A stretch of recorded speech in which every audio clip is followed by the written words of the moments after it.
Good evening and welcome to the Lite Night.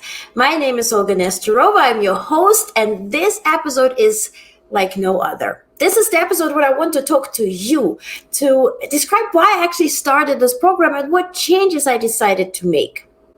Well, first and foremost, yes, I am emotional. It's just 2 days after the inauguration, but also, yes, everything that I'm going to tell you today is very well thought through. And if you know my story, I was born in Europe. I came here. I worked for UN. I was really willing to change the world and make this world a bigger and better place, right?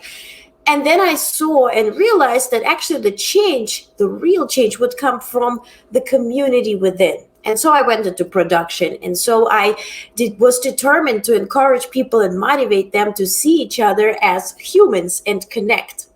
After that, when I realized that actually the real change comes from within, I decided to talk to you and use this as a platform. First and foremost, again, I was sick of politics. I didn't want to comment on anything and anyone. But after 4 years of previous administration, it was this pain. It was something that I wanted to voice, especially this summer. 2020 still sounds like this summer, but 2020 was very tough, and I wanted to speak out because I haven't seen a lot of humanity, and I wanted to give voice to the voiceless. And so here we are. I use social media to share my opinions, and yes, some opinions were provoking to those who did not agree with me, and that generated a lot of views and clicks. I have almost 500,000, 500,000 viewers on Pinterest, and I have videos that are trending on TikTok, and it causes all the negative comments. And then I realized, yes, I'm commenting and I am expressing my opinion, and my opinion is against somebody, right? And so it causes all the negativity. And yes, that's how you get the clicks. If you're here for clicks and the views, that's how you get it. But when I'm starting this, I'm also responsible for the result that I will create. So will I be able to do that long term? And yes, it took me a couple of days to kind of sit down and think about it, because ultimately I will be responsible for the outcome. I will be responsible for the program, the content I create. First and foremost, how can I do it long term? I have to like it, right? It has to make sense. Now, if you know me, I'm a person who loves harmony. I like when we do have conversation. I like listening to people who not necessarily share my opinion about things. And being born in Europe, my idea was always to integrate myself into the country where I lived. I lived in 4 countries and I lived a very long time in the United States. So I want to create a platform where people would be able to, first and foremost, listen to each other. Listen to those who not necessarily look like you, who not necessarily think like you, but who also live in the United States, want health, prosperity, success, and want to see this country as the country of possibilities and opportunities. And no, we cannot have possibilities and opportunities if we steal those from other people who we decide are different from us, because they look different, they sound different, they think different, maybe they share different opinions. And how do we heal? How do we get together? By building several platforms, not just mine, but several platforms where we can have discussion. Also, what I realize, if I analyze American media, it's either right or left. Nothing is really center.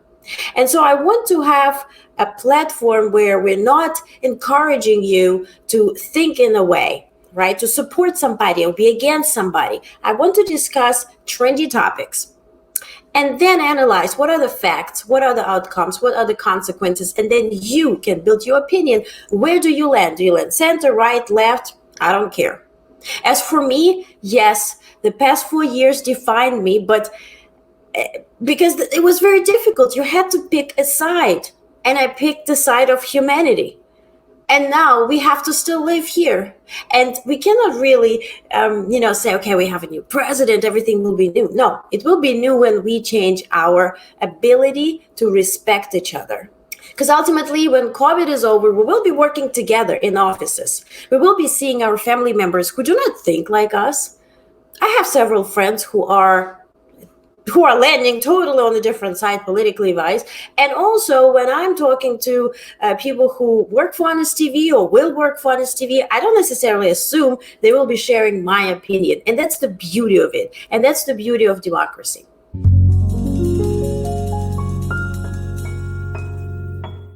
So to do something consistently, you also have to have a certain image and you have to talk in a way. And so I was Googling things and I'm like, do I have to be serious or do I have to be funny? Shall I use my hands or less? I'll be the angry. Okay. And I got all the comments and I got all the comments that I didn't expect to get. I'm not even going to repeat it because I'm going to get muted by YouTube or whatever. But ultimately, what I can do long term is I can be myself. And so I decided, yes, I'll be myself and you define whether I use my hands too much or I'm angry or this. I'm passionate and I'm honest and I want to build a platform where we can listen to each other, where we can also discuss facts. And things like, okay, the very famous Paris Agreement, where a couple of days ago, Ted Cruz posted on Twitter that now President Biden is caring more about people of Paris than people of Pittsburgh. I believe he used the same phrase a couple of years ago when, about 2016, right, when that was trendy as well. And I mean, I don't think there's a discussion that this treaty is about Paris. It was decided on and signed off by UN members. And yes, that meeting was near Paris, therefore Paris Agreement. So it has nothing to do with Parisians. And then my question was, does he really not know what he's talking about? Does he assume that you don't know? That his supporters don't know? That you pick up this line that will so to speak, hit your nerve and trigger hatred, and you will come and share and use that in your further discussions as an argument. So what do we do here? Also, we ask people on the other side. So I'm asking Democrats in this way, why do we need Paris Agreement? I believe we need that, but why? And majority has never read it, has never opened it, it was kind of like, where do you land, left or right? Do you need it? You don't need it? How about that? And so what I want to do is actually have those bullet points. What's the agreement? And then you decide whether we need it or not. So you don't need Ted Cruz or me to tell you whether this is a good or bad idea. You will decide for yourself. So I want to empower you. And as a result of this platform and this program, I want to empower you to have your own opinion. And then you decide who you support. You decide who you vote for. This is up to you. But we as humans, we deserve to be analytical. We deserve to have wisdom. We deserve to build our own opinion because we select our leaders. We pay them. So we're not supposed to fall in love with them or hope that they will come as Jesus and save us. We can save ourselves and we can think. And yes, I'm very happy for the change of power. And I'm very happy to have somebody with integrity. If you listened to the very first meeting when President Biden swore in his staff, there were about 1,000 people, and he told them, I'm rephrasing, that if he sees somebody treating another person without integrity, expressing hatred, he will fire them right on spot. And yes, a lot of people said, oh my God, what kind of welcoming message is that? That is what we need right now. We need to establish the rules again, because hatred provokes hatred. Because that moment when, who was mocking a person with disabilities created a platform for other people to do the same. It normalized it. And that's the problem. We need to go back to know what is actually allowed, what is actually human, what is actually behavior of a person with a certain level of intelligence and knowledge.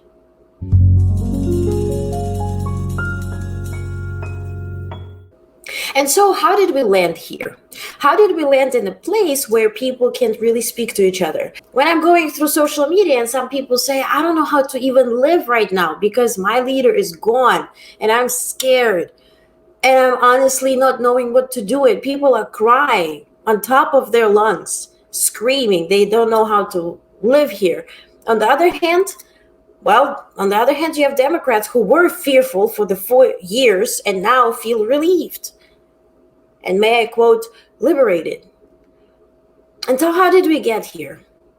And so for all the Democrats who think those people are crazy, they're insane, let's dig into it. So for instance, if somebody is being born into a family of a certain race, and they live in the area where don't really see other people, right? Maybe radius of 100 miles, there's maybe more cows than people.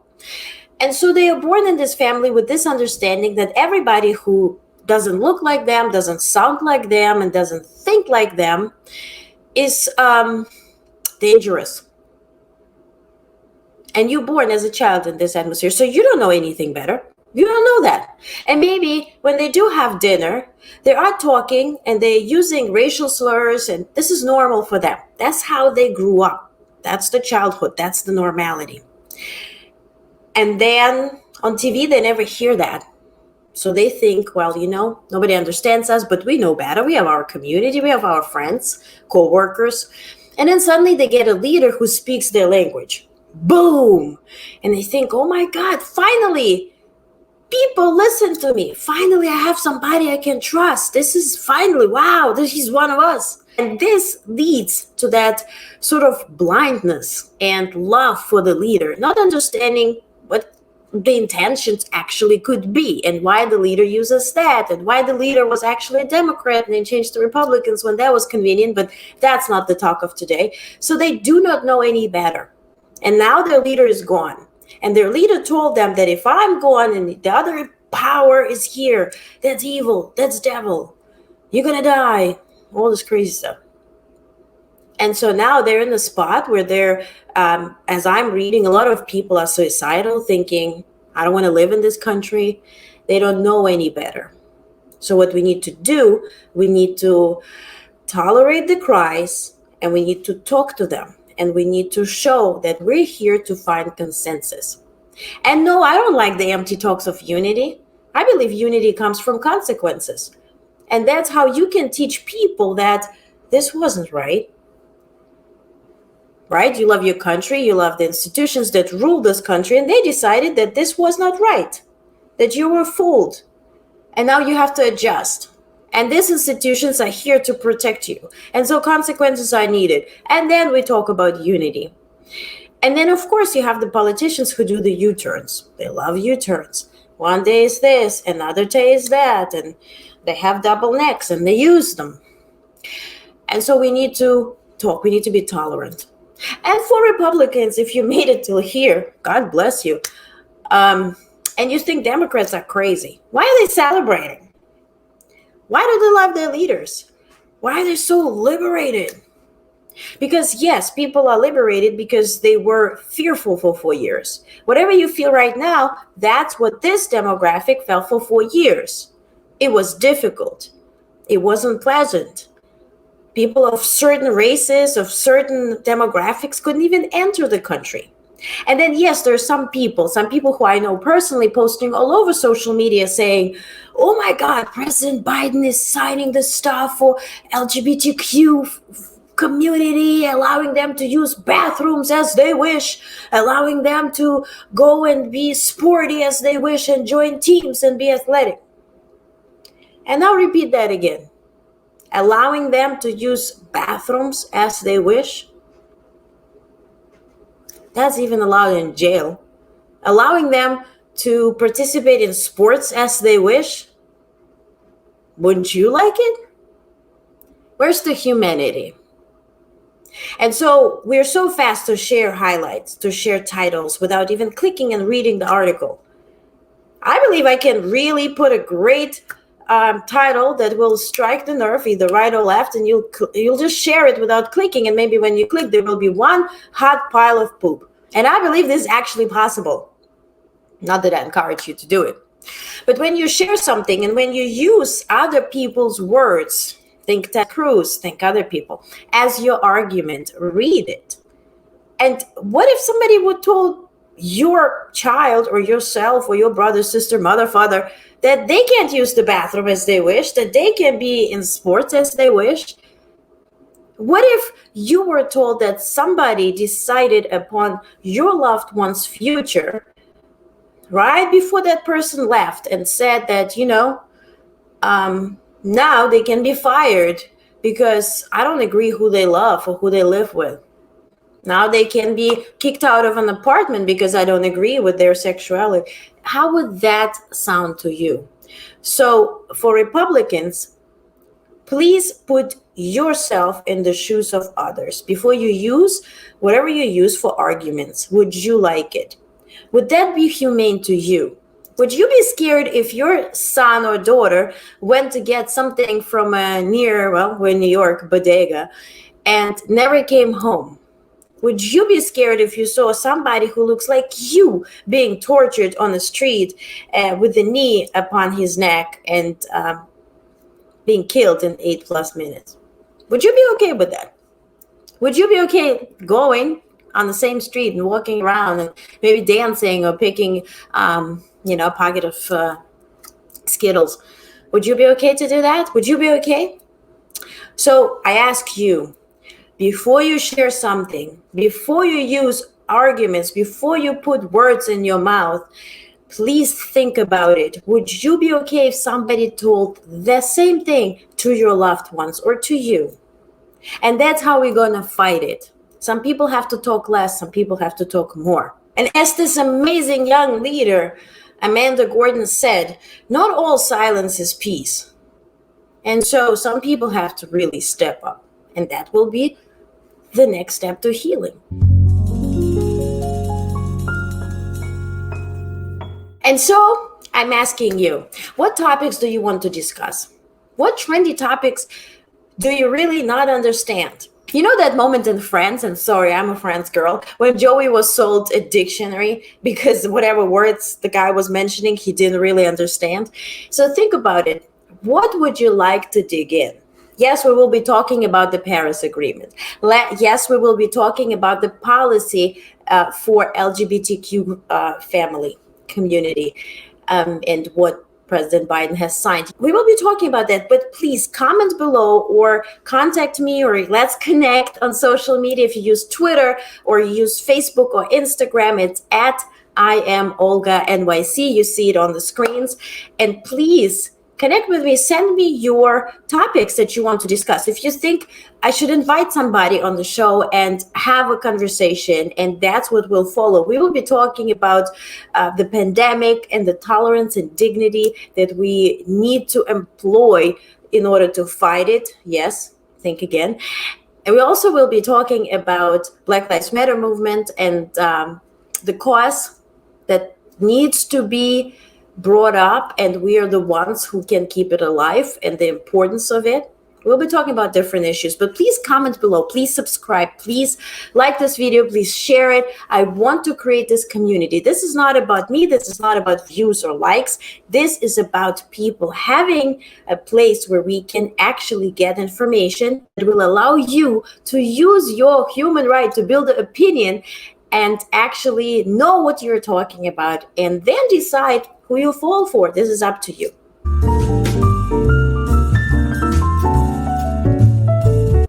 And the closing notes. If you made it till here, thank you so much. And I want to ask you just one thing. Next time when you see a post you don't agree with, and before you feel like that empowered keyboard warrior, please think again. Is your comment really necessary? Is it hateful? What message does it bring? Would you like if somebody would have commented on your post or your loved one's post this way? Because that is how we're gonna bring the humanity back.